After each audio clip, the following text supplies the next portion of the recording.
আমরা একটা নিবি কি গাড়ি? হ্যাঁ গাড়ি ঢুকো। পাঞ্জাব লরি। হ্যাঁ পাঞ্জাব ঢুকো।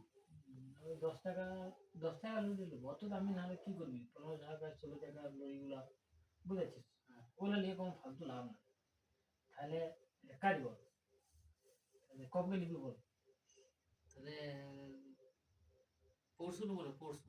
পরশু নিবি না? হ্যাঁ কিসে নিবি বল? ফাইন্যান্সে না এরকম নগদ টাকা নিবি? নগদ নেবো। নগদে অনেক পড়ি যাবে, বুঝলি? না, অত টাকা নাই আমার কাছে। নাই না কিস্তি তাহলে। হ্যাঁ, কিস্তি হবে। কিস্তিতে তাহলে নেবো। কবে নিবি বল?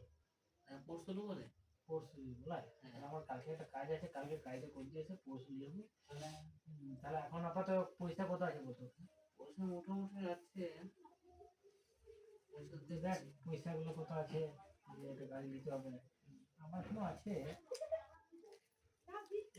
500, 1000, 1200, 1220, 1240, 50, 60, 70, 80, 90, 1290 টাকা আছে। হ্যাঁ আমার 5 লাখ টাকা আছে।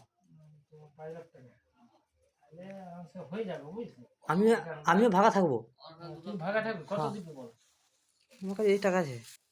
এই যা ছেলে 200 টাকা দিয়েছে, তাহলে হয়ে যাবে, অনেক পয়সা আছে। এই দাদার পয়সা আছে কোনো তো হয়ে যাবে। এখন মানে ও টাকাটা এখন লে, আমি কালকে ব্যাংকে তুলে এসে দেবো। হ্যাঁ, তাহলে তাহলে ভাই আমাদের আপাতত এখন পয়সা আছে 2000 টাকা পয়সা আছে। এই 2000 টাকায় তোমরা কমেন্ট করে জানাও আমাদের কি 10 টাকা লরি হবে একটা। সবাই সহযোগিতা করে দাও আমাদের চ্যানেলটাকে।